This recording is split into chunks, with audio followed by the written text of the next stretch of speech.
mentioned that particular committee that is sitting and getting views, I think it would be prudent if we just spoke to Patrick Amimo, joining us from the County Hall, where members of the public are giving their input on these electoral changes, and we can get back to the conversation here. Patrick, just let us in on some of the views so far we've gotten on day 3 of this particular exercise.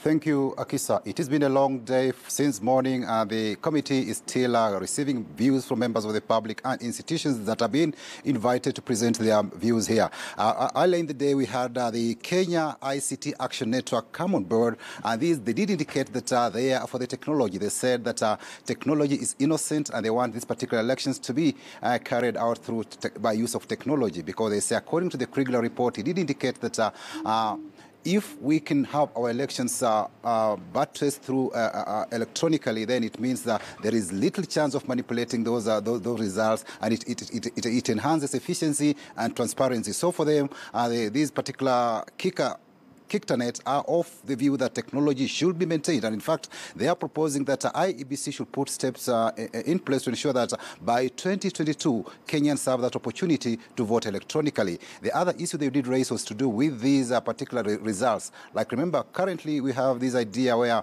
when the Supreme Court did ask or did order IEBC to open the servers, they could not access the servers because they were told the cloud is in France. So it's the contention of the Kenya ICT network that the storage of this particular data should be domiciled in Kenya and not in a foreign country. And they say it is very, very dangerous to have like biometrics of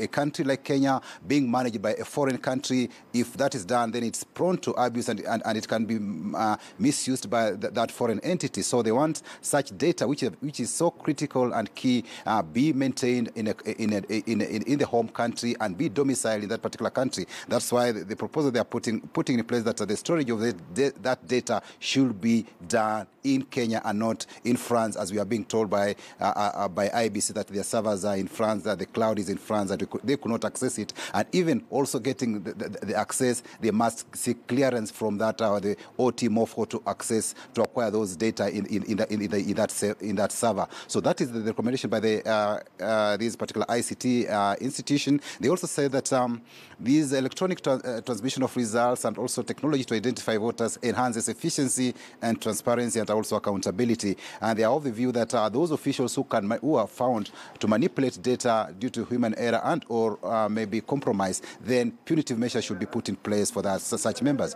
We also had the political parties liaison committee come on board, and they were also for the idea that these particular hearings, the amendments to the election laws, should be shelved. They say that the time is not right for these particular amendments. The committee should shelve it and allow the process maybe to begin after the elections. They are saying that they are questioning why they hurry to come up with these amendments at this particular time, and they told the committee to shelve these particular amendments. The same as also the same sentiments are shared by the Inter-Religious Council of Kenya, that has just made their presentation before the committee, and they are of the opinion that this particular, given the mood, the political mood in the country, there is a heightened tension from both the political divides, and they have advised the committee to shelve these particular amendments until after the October 26th election, and then they can embark on that process in a bipartisan manner, because as currently constituted, this committee is only comprising of members of the Jubilee side and their party affiliates,